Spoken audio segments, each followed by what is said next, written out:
है। जैसे क्या होता है कि जो बिल्डर हम देखते हैं, जो जैसे जो Yeah. Under construction projects, right, बड़े बड़े बिल्डर्स जो बिल्ड कर रहे होते हैं, तो उसमें एज अ बायर जब भी आप कोई वो बुक करोगे तो आप एक अग्रीमेंट आपका बिल्डर के साथ होगा, Right. ठीक है, आप फाइनेंस कराओगे तो होम लोन लोगे, तो आप एक ट्राइपार्टाइट अग्रीमेंट एंटर हो जाता है जिसमें बायर होता है, बिल्डर होता है, फाइनेंसर होता है, Right. Signatory to that very same agreement, right, जिसके तहत आप बैंक से होम लोन लेते हो और वो लोन पैसा सीधे डिसबर्स करता है बिल्डर को। ठीक है। ठीक है, तो अब इसमें कभी डिस्प्यूट जो भी अराइज हो जाता है, तो अब इस वाले में क्या हुआ, जैसे इसमें कुछ डिस्प्यूट अराइज हुआ हमारे क्लाइंट का, तो उन्होंने वहाँ स्टेट कमीशन में अपनी कंप्लेंट फाइल कर दी, बिल्डर और फाइनेंसर दोनों के अगेंस्ट, राइट। अब ये जो बिल्डर था वो है इस केस में सुपरटेक। ठीक है। सुपरटेक आपने सुना हो यदि तो, राइट। अब Supertech but is in insolvency, okay.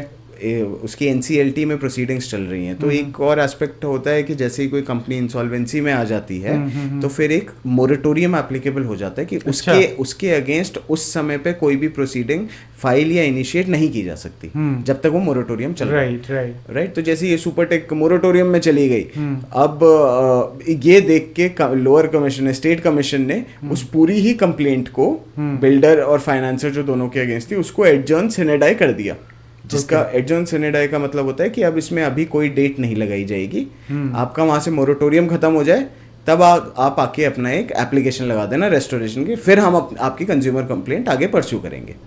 ये व्हाट अबाउट दी आपके क्लाइंट का? राइट, हमारे क्लाइंट के साथ भी यही हुआ था। अच्छा। अब इसमें और ये एक स्टैंडर्ड प्रैक्टिस पिछले कुछ समय से बनी जा रही है और देश भर में काफ़ी डिस्ट्रिक्ट और स्टेट कमीशन ऐसे केसेस आते हैं। हाँ, कि जिसमें कि मल्टीपल पार्टीज के अगेंस्ट केस है, एक के अगेंस्ट भी मोरेटोरियम हो गया तो कमीशन कहता था कि भाई अभी आप इसको एडजर्न करो सिने डाई, बाद में देखेंगे, है ना, जब वो मोरेटोरियम खत्म हो जाएगा।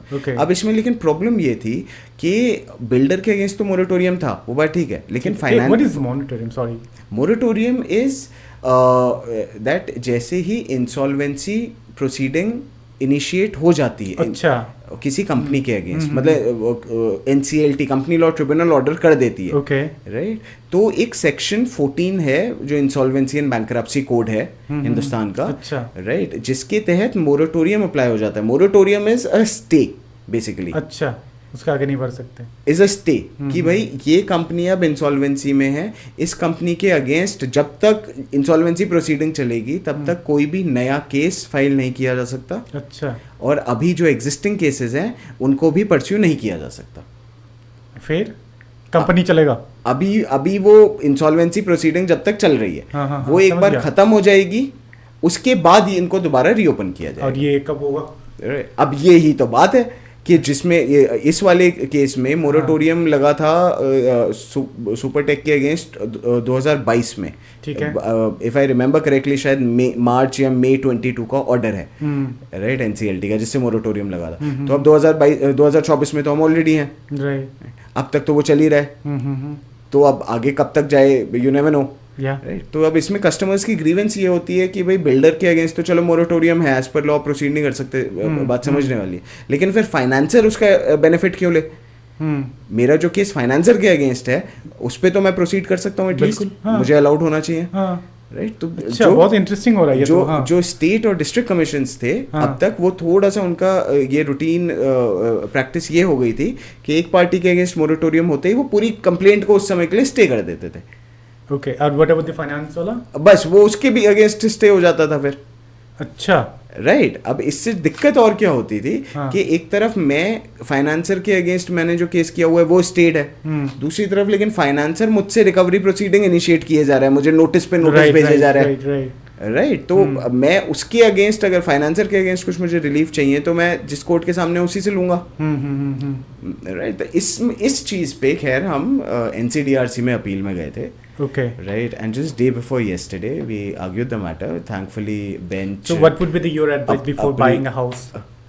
Before buying a house, जैसे आपके सिचुएशन आया, इसमें इसके मतलब क्या चीज़ों पे ध्यान रखना चाहिए मेरे हिसाब से? तो बेसिस ऑन दिस केस, हाँ देखो, अब तो क्या है, बहुत सारी, अब जैसे रेरा आ गया है, एक रियल एस्टेट रेगुलेटरी बॉडी अब बना दी गई है बाय लॉ, राइट। तो जितने भी नए बिल्डर प्रोजेक्ट्स लॉन्च होते हैं, they have to be mandatorily registered with RERA, okay, right तो जब भी अगर कोई होम बायर अब कोई फ्रेश बुकिंग करना चाहे किसी अंडर कंस्ट्रक्शन प्रोजेक्ट में, तो मेरे हिसाब से सबसे पहले तो जितनी ये रेरा की परमिशंस हैं, राइट, कमेंसमेंट सर्टिफिकेट आया है नहीं आया है, वैसे रेरा के साथ रजिस्टर्ड है नहीं है, क्या टाइमलाइन रेरा के साथ इन्होंने दी हुई है, all of this needs to be checked, right. Also ये भी होता है कि जो बैंक्स होते हैं, राइट, बैंक्स भी अपना एक इंडिपेंडेंट अपनी रिपोर्ट बनाते हैं किसी भी प्रोजेक्ट के ओके या तो सीधे उस प्रोजेक्ट को लोन देने से पहले, है ना, या फिर मतलब अगर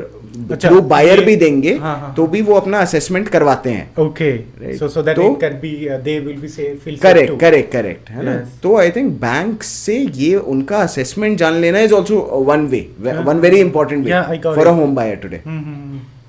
तो इसलिए होम लोन भी मुश्किल है अभी। Okay, nice, okay, interesting.